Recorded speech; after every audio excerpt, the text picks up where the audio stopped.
Global happenings today. We communicate. We analyze global news.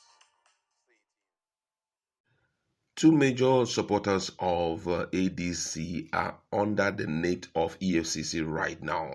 Now, as of yesterday, we heard that the former governor of Sokoto State, Aminu, Tambuwal, slept in EFCC, was invited to EFCC, and right now is under the grip of EFCC. Interestingly, also, another key supporter, this time around from Southeast, his name Emeka Ihedioha, former governor of Imo State, is also under the grip of EFCC. He's been invited to EFCC, and I begin to wonder, how did Bolaji was he in the know before he sent a strong message to EFCC that they should fight corruption and not collusion? In his word, Malama Bolaji Abdullahi, who is the National Publicity Secretary of ADC, spoke up that EFCC was created to be a fearless defender of the Nigerian people's trust, applying the law evenly to all, friend or foe, ruling party or opposition. Today, that vision appears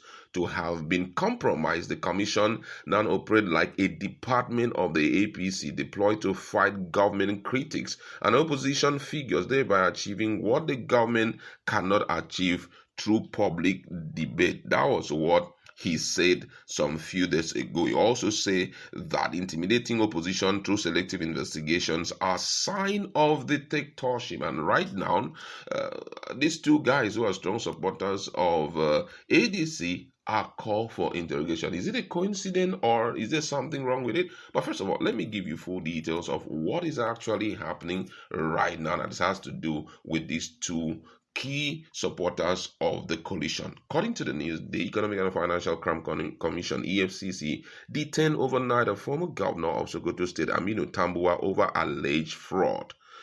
They reported that Tambuwal, who honored an invitation extended to him by the commission at about 11:16 a.m. on Monday, was subsequently taken into custody.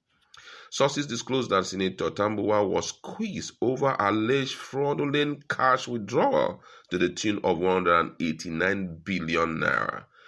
According to the information made available, it said he wasn't arrested as it was reported in some section of the media, though when he was invited to explain what he used 189 billion naira for, he couldn't explain, so he was taken into custody. I think with that, people interpreted it to be an arrest. He will be with us till tomorrow, pending when he will be ready to provide meaningful explanation on how he spent 189 billion naira when he was governor.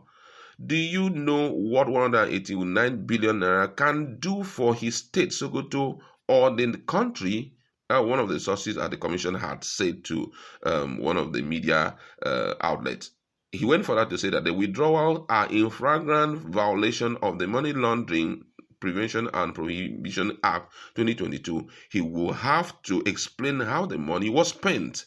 It was also gathered that another ex-governor, Emeka Ihedioha, has been invited by the EFCC. According to the editors, the former governor will honor the invitation within the week. Ihedioha was the deputy speaker of the House of Representatives when Tambuwal was speaker. Meanwhile, a source who is very close to the former governor alleged that the issue is 100% politics. According to him, Tambuwal's problem started about 4 months ago when some persons close to the government reached out to him to back President Bola Ahmed Tinubu. According to the info, it says that he consulted some of us around him, and we wondered how can we in good conscience work with the government with a level of poverty and insecurity bedeviling the country, especially the northern region. The sources added that after that, nothing more was heard of the issue until some 3 weeks ago when Tambuwal got a letter from the EFCC saying they were making inquiries about his time as governor of Sokoto State.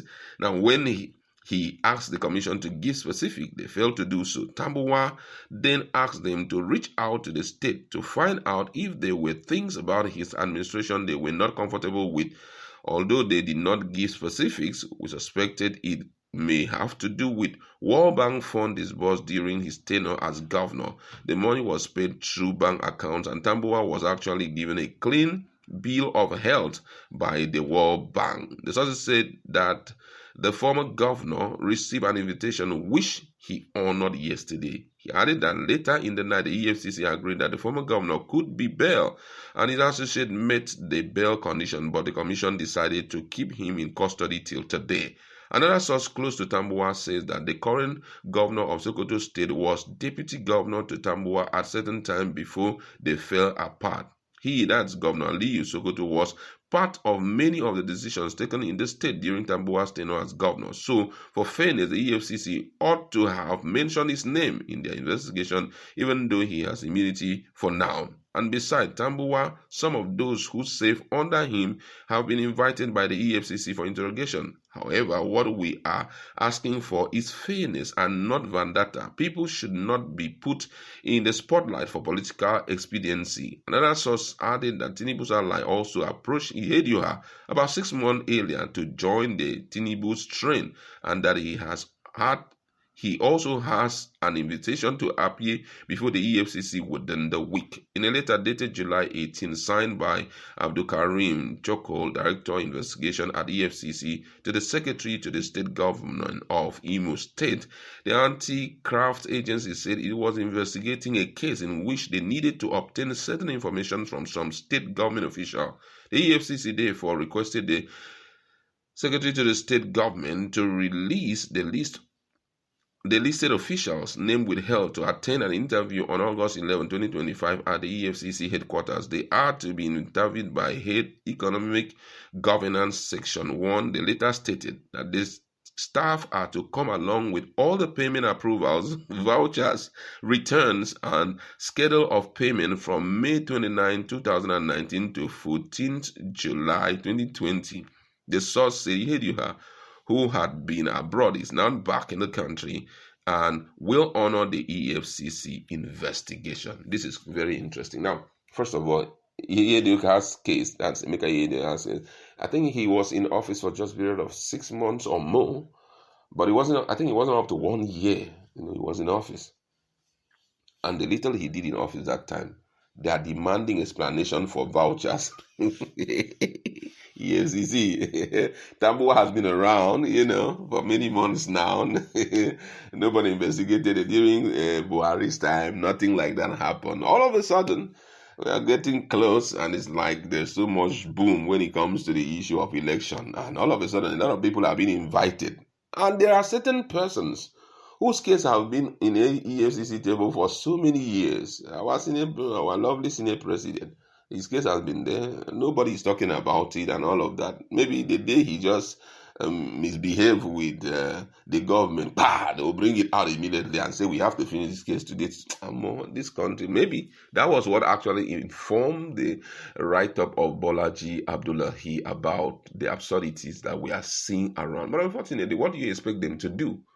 These are not independent body. We have to be clear about this. These are people who are appointed. I wish that EFCC was actually people that are there are being elected into that position, because you can't tell me that people are being appointed into that position and you expect them to do what the populace really want them to do. It's not possible, because the appointment came from the sitting president.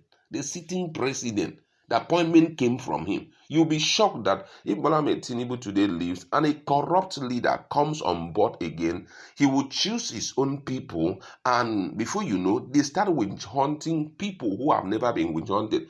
But the climax of this is that, have a clean slate, because in a country like this, where current administrations, or let me say current popular parties do not want competitors, do not really want that election thing to happen. They want a situation whereby they dominate everybody. They don't even want. You need to have a clean slate. The likes of Donald Duke, they've left power for so many years. Nothing has happened to them. Oh, our lovely brother Peter Obi is at the forefront of 2027 general election.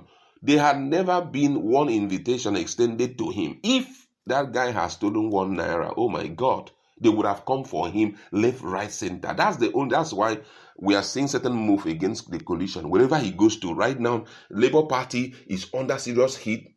Rambabi and the rest, they are screaming. Then in collision also, you see so much noise. Hey, everybody shouting, blah, blah, and all of that. Why? Because there's nothing they can pick up that by now, it would have been cooling off in EFCC. All those running around, by now, he would have stopped. But, for the fact that he has a clean slate, I can tell you the truth that that guy has undergone scrutiny, but there is nothing found in him. Jesus said in, I think, the book of John chapter 14, I think the last verse, he said, let's leave this place because the prince of this world cometh, but he found nothing in me. So that is one of the things, and this is a lesson for those who are sitting governors now. Whatever you are going to do, be rest assured that a day will come that certain people, they call them what? They call them the Pharaoh that knows not Joseph, will take over that position.